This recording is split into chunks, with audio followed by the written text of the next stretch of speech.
Samantala, sa mga oras pong ito ay magtungo naman po tayo ngayon sa San Fernando, Pampanga, kung nasaan naroon po ngayon si PNP Chief Ronald Bato de la Rosa para po magbigay ng press conference. Narito. Lahat ng malaking bansa sa mundo ay have their own taste of terror attacks. So kahit anong gawin mo dyan at siguro mapigilan mo lang ngayon, hindi mo sila magkakuha, dahil napigilan mo, following day, hindi mo mapigilan mo. Pero pag mag-relax ka, nakakapasok talaga yan sila. Pero, relax, sige lang. Itong terrorism kasi, para itong series. Parang championship, yung championship, ang tawag yan sa kwan mo? Yung playoffs, parang playoffs ito. Parang playoffs ito, terrorism. Ngayon siguro, may isahan niya kami. Sunod, baka may isahan pa rin. No, not all the time sila pa rin ang mang-iisa. Maisahan rin namin yan sila. Basta ultimately, ang gobyerno magta-champion yan. Mananalo. Magkuha ng trophy magkuha ng gobyerno ang trophy. Next question, sir, will be from Paulo Marcelo of GNN.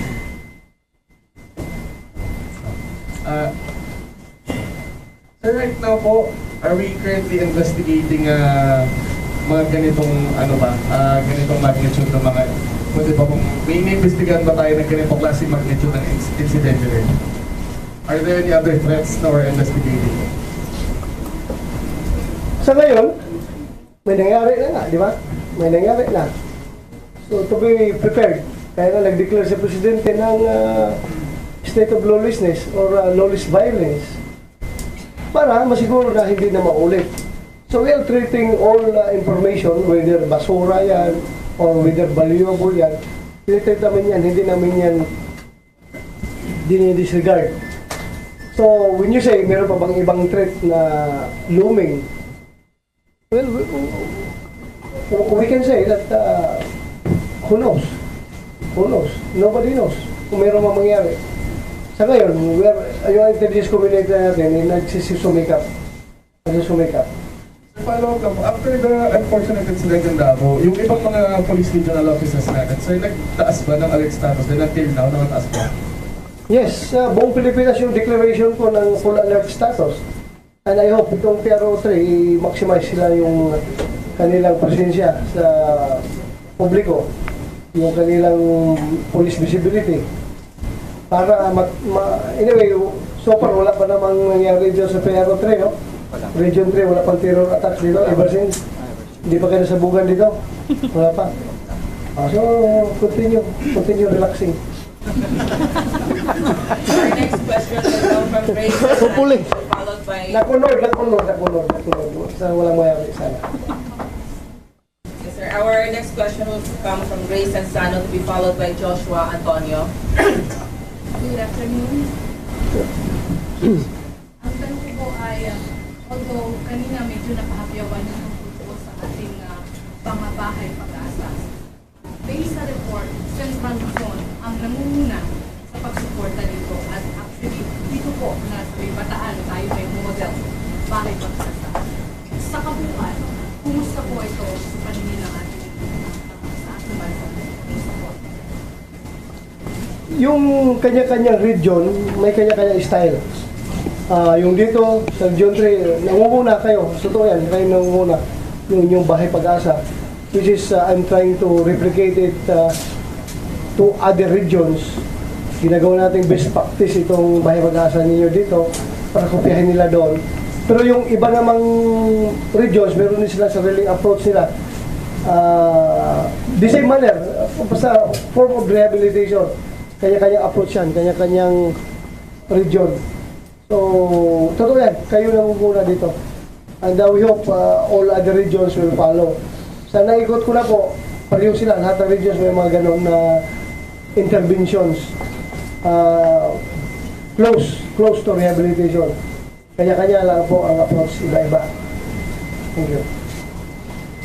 Joshua Antonio of UNTV. Sir? For clarification lang po, may natanggap na po kayong report na may mga bomb threats sa mga school po sa Metro Manila. Kasi ngayong araw po nag-suspend po sila Ganun ba? Maraming mga text pero ang very So, ito nga, I am appealing to the public na kung kayo po'y nakatanggap ng text messages about bomb, about IEDs, about bomb threat. Pag hindi ito nanggagaling sa PNP, hindi po ito authentic. Huwag po kayo agad mag-react. Huwag kayo magpanik. Ang appeal ko lang sa mga nagpapasa ng text, hindi na kayo nakakatulong sa pag-frame sa problema, nakadagdag pa kayo sa pagpanik ng taong bayan. Huwag na po nyo i-forward. Pag ito ay sabi lang na galing kay Mr. Ganito, galing sa aking kaibigan, huwag na nyo i-forward dahil unverified po yan, hindi yan konfirmado. Pero pag kayo ay nakatanggap ng galing, merong PNP advisory ito galing sa PNP. So, yan po ay authentic at kailangan i-forward natin, i-share natin. Otherwise, yung iba, consider them as panluloko, pananakot, gusto lang sumakay sa sitwasyon, ayaw mag-take ng exams, gusto lang ma-disrupt yung klase nila, gumagawa ng threat na gano'n. So, maraming gumagawa na gano'n na mga threat. Sumasakay. Kawawa yung ating mga kababayan na bababa yung threshold level sa fear. Madaling matakot at nagpapanik. Ihinto na po natin yan. Second question po. Totoo po ba sa ano pwersa na po yung ako sa'yo mga Bradford? Ano? Sa ano pwersa, totoo po ba yan? Isa yan sa mga teorya na umuusbong at hindi pa naman talaga natin yan na pino-confirm, pinag-aralan at pinag-imbestigahan. May posibilidad, kaya nga kini-consider, but wala pa tayong strong evidence to prove na gano'n nga talaga. Pwede. Next question from Maricar Sargano of Brigada News.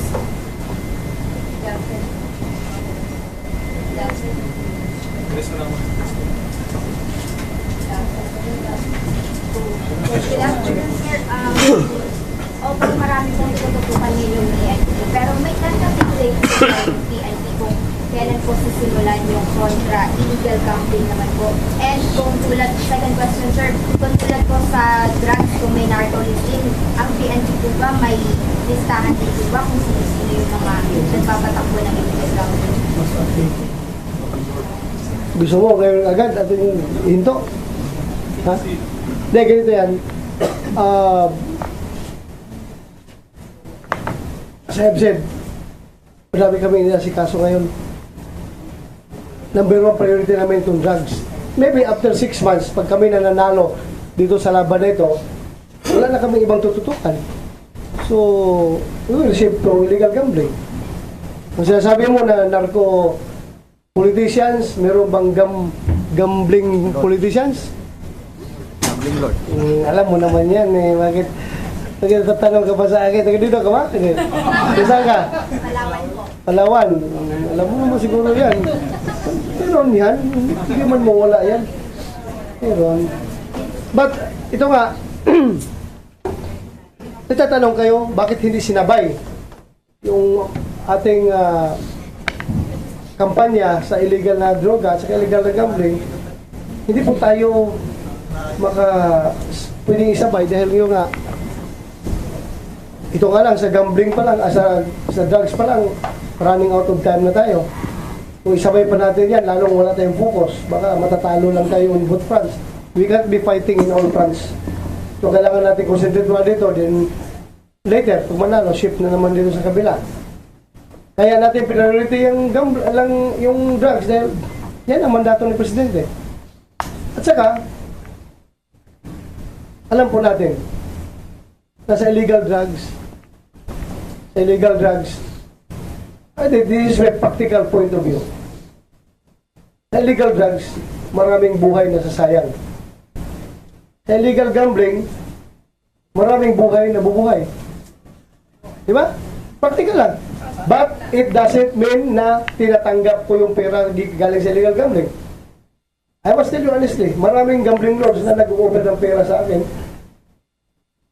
para tanggapin ko, kung hindi ko tinatanggap, I will never accept that. Kasi, yun nga, after 6 months, pag nanalo tayo sa droga, nakatali na yung kamay ko. Hindi ko na sila pwedeng upakan dahil tumanggap na ko eh. So ngayon, hindi ako tumatanggap. I can tell you honestly, ayaw ko tanggapin. But it doesn't mean na pabayaan ko sila after 6 months. Hindi ako tumatanggap. Pero, yun nga, sa droga, maraming buhay na sasayang.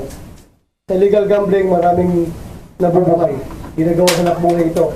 But still, illegal pa rin yan. Kasi illegal gambling eh. Kaya, yun na lang ang priority decision natin. Mas priority yung mas maraming namamatay ay nasisirang buhay. Baka mamaya, i-misquote nyo ako na, okay lang pala kay Chief PNP yung illegal gambling kasi maraming nabubuhay.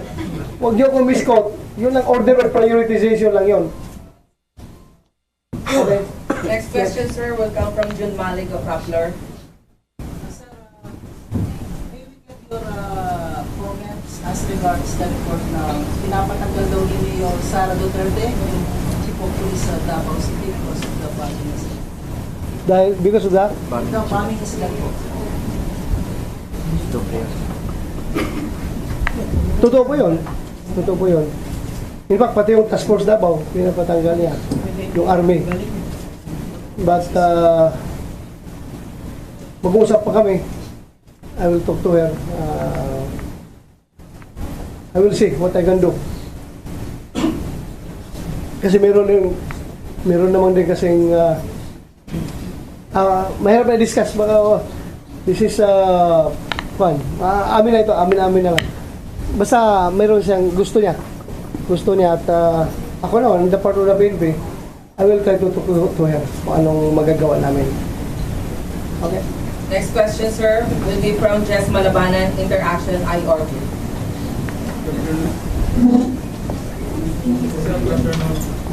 Thank you. Good afternoon. Sir, kanina sir, reiterate mo yung warning na naman. Binanggit mo meron ng sana tayo ng police. Now, yung question ko, parang observation lang, parang you go slow on policemen involving cops, while civilian from left to right, patay ka agad. Ano yung iba sir? Hindi mo alam na may mga pulis na namatay? Yes sir. Hindi. Yung namatay yun, death under investigation yun. Yeah. Pero may pulis talaga na namatay sa bypass operation. Meron, yung mga sangkot na pulis. As I have said, wala kami pinipili dito.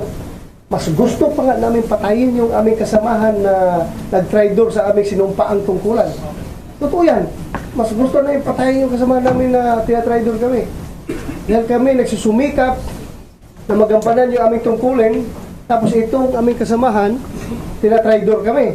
That's treachery to the highest level. Pero yun nga lang, kung patayin naman namin yung sila, sabihin naman ninyo na binabayulit namin yung karapatan ng tao. Di ba? So hindi naman sila pinapatay. Di ba? Kung lumalaban, pag nabaypas operation, mamatay sila.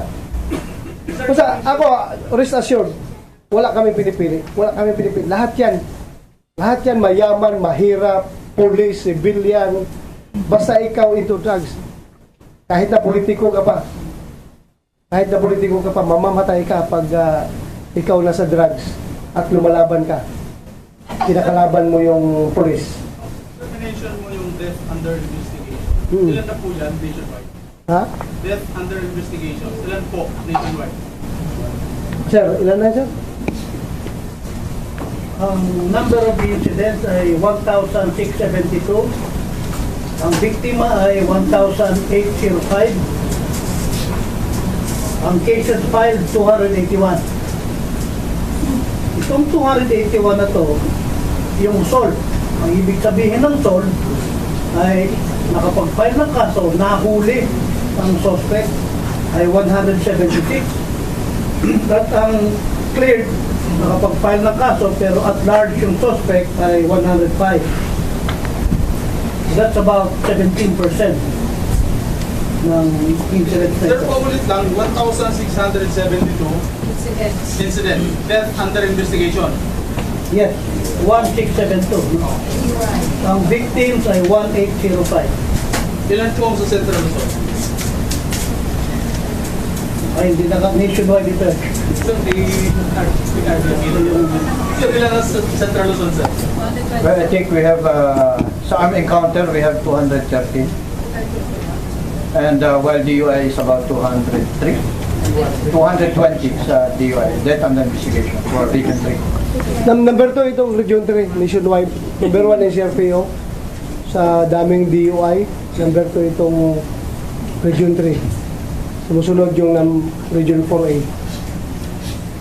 Thank you, sir. Our next question will come from Froilan Magtoto of Manila Times. Identity mga kapitan natin. Ano ba yung pagtanggap nila ng additional allowance? Ano ka ni Ismael Magtoto? Yung mista namin dito. Kilala mo? Ismael Magtoto dito yun. Ismael Magtoto. Hindi mo kilala po? Pati mukha niya, parang yung mukha. Similar. Nasa US Air Force na po siya ngayon.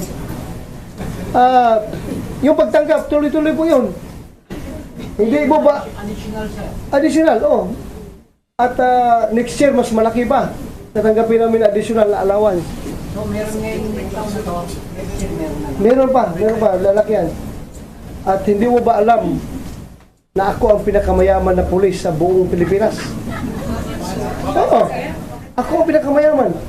Dahil ako lang nag-iisang 4-star general sa Pilipinas. Ako pinakabataas na sweldo. Ako pinakabataas na sweldo, kaya ako pinakamayaman. Kung merong mag-iba mag-claim dyan, hindi po pwede yan. Hindi po pwede. Ako pinakamayaman. Ako pinakabataas sa sweldo eh. 4-star ako. Pinakamalaki yung sweldo. Ha? Hindi ko po alam, misis ko may hawak. Misis ko may hawak. Hindi ko po alam. Binibigyan ako ni misis ng allowance. Allowance dito eh, 2,000 for this week. Allowance mo. Every week, bigyan ako 2,000 pang allowance. Sir, 6 Yan lang po. digits. 6 digits. Ako, meron ba dito? Ikaw, alam mo, magkano mo, sundo ko? Yung basic ko, sir, 106. Dalawa. Sa isipin mo, 106. Last year rin, sir. Kaya yung mga illegal gambling operators dito, hindi nila ako mababribe. Napakayaman ko, 106 monthly, di ba? Basic. Basic salary, oh. Hindi nila ako mababribe. Malaki suldo ko. Oh. Thank you very much, sir. Tatlo yung anak ko. Dalawang magagandang babae at isang pugi na lalaki. Okay, sir, our next question will come from CLTV. Good afternoon po, sir. Sir, tanong ko lang po, may mga madadagdag po ba na LGUs and police officer sa mga sangkot sa illegal na droga? Continuing yung validation na ginagawa ni Presidente. Nandun kay Presidente ang listahan eh. All other agencies nagsasubmit yan ng mga input sa kanya at pinababalidate niya. Marami pa yung lalabas. Marami pa, madagdagan pa yan. Opo. Bakit po kaya medyo natagalan ngayon? At saka ilan po ba ang mga madadagdag pa? Natagalan yan dahil sinisiguro talaga na makasama ng iba dahil nung paglabas sa listahan, ang dami nagagalit. Ang dami nagtitik sa akin. Bakit hindi kasama yung mayor namin dito na alam namin ito yung drug lord dito at napakalakas ng droga sa aming munisipyo dahil yung mayor namin siya mismo drug lord. Maraming ganun ng mga text nagagalit. So pinabalidate namin. Madagdagan pa yan. At kung ilan, marami yan. Hintay-hintay ka lang. Sir, yes, sir. Thank you, sir. Last question, sir. We have Aya Makalma from PTV4. Hi, sir. Good afternoon, sir. Going back to the Mayor Sara, was that a wise move from her after the incident ng Pagtangan?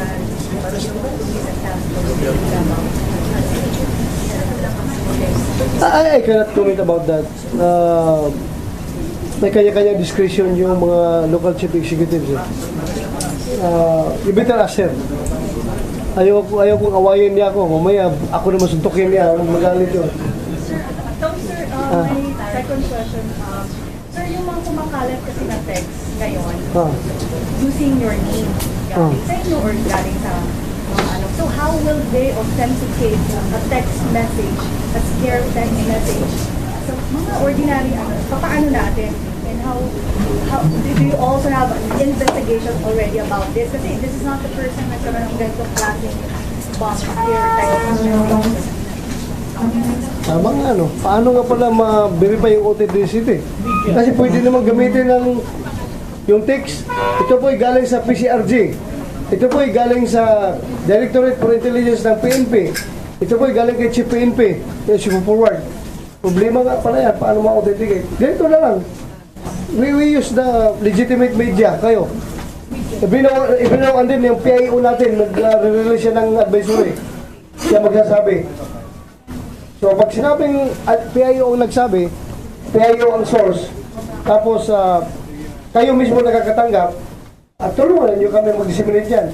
Other than that, huwag kayong maniwala. Tama, ano? Huwag kayong maniwala dahil that will cause panic sa mga tao. Sir, pardon me for pushing this a little bit further, but a while ago you mentioned na yung mga text messages na yun, hindi nyo binabasura because there may be some truth to it. And then now you're saying na wag ikalat. Of course, that's understandable na wag ikalat at verified na hindi totoo. Let me just ask, sir, how serious are these threats? Number one. And may intelligence report ba talaga? Kasi parang lumalabas na dati, lumabas na itong text messages na to. And then now there's a different version of 4 lady bombers na. So may mga different versions ba to? And what is the purpose for releasing or kumbaga, spreading this kind of text messages? Alam mo, Maris, yung spreading, we are not the ones spreading. Yes. Ini-spread lang namin sa aming mga lower units para aware sila about the information.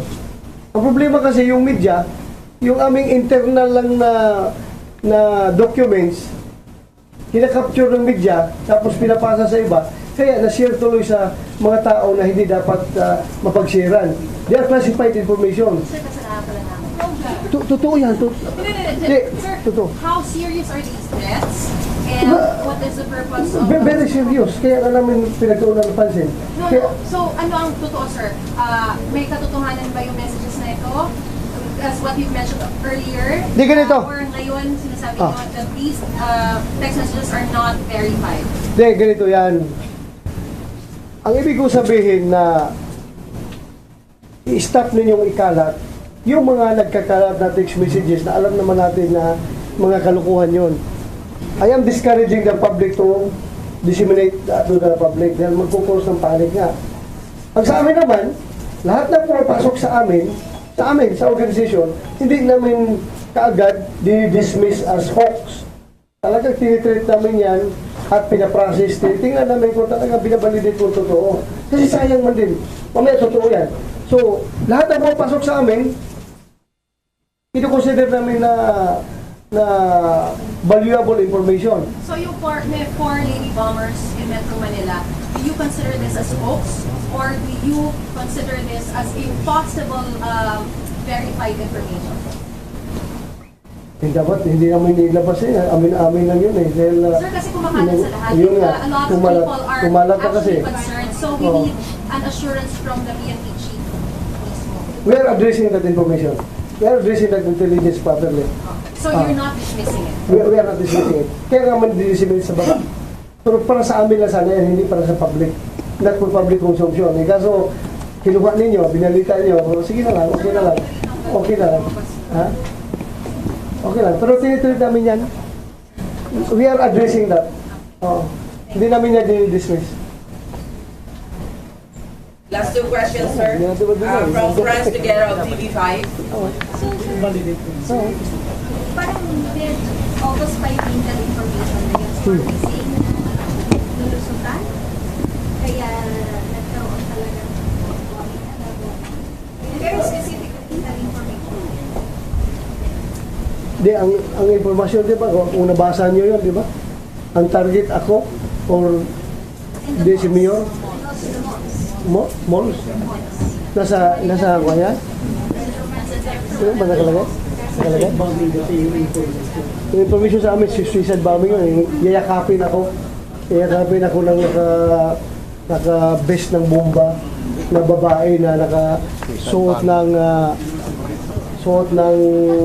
ano yun, yung makapal na sani na kuwan. Pero kung kasing ganda yung dalawa maggayakap sa akin, yayakapin ko rin kayo. Akala nyo? Yayakapin ko rin kayo. Magyakap kayo sa akin. Tingnan natin kung anong bumbag sa sabog.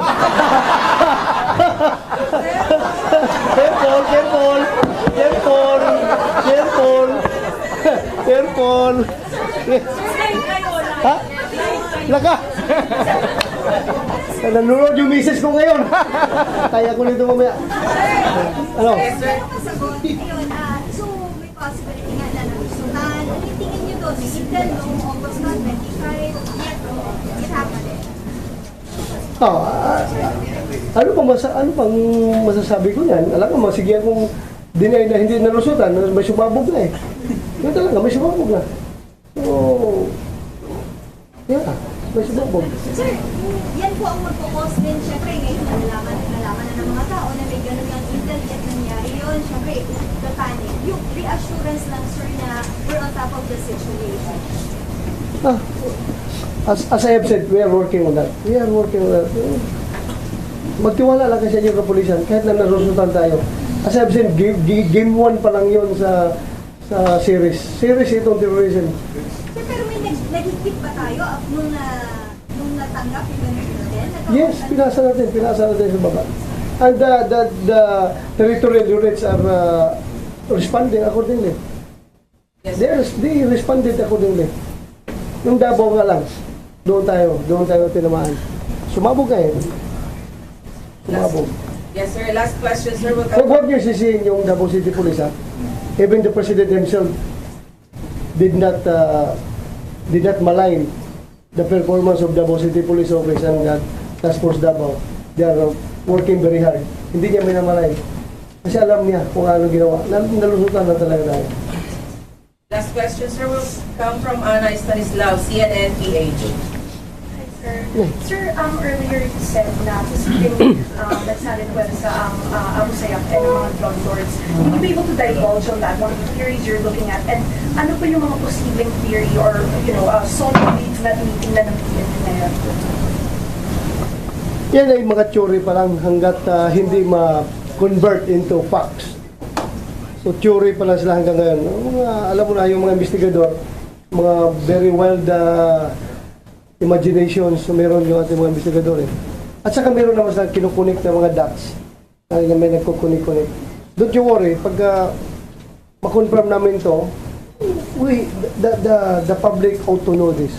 Pag makunik namin lahat ng dots.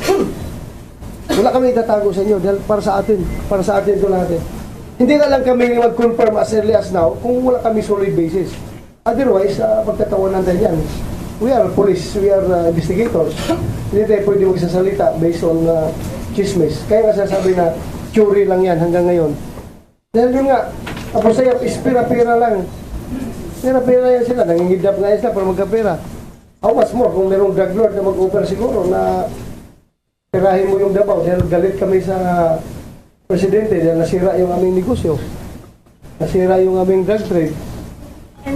Pwede mangyari. But as I've said, hindi ko sinasabi na yun na talaga. Yun na talaga. We are entertaining lahat. Including love triangle. Ha? Lahat ng anggulo bubusisiin.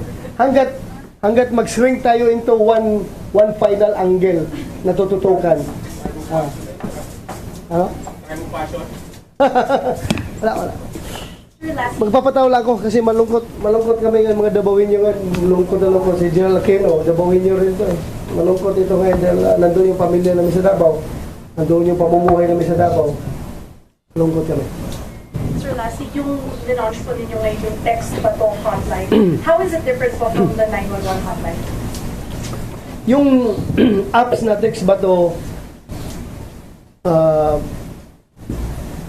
86 2286 ba yun? 2286. Meron yung button doon na 911.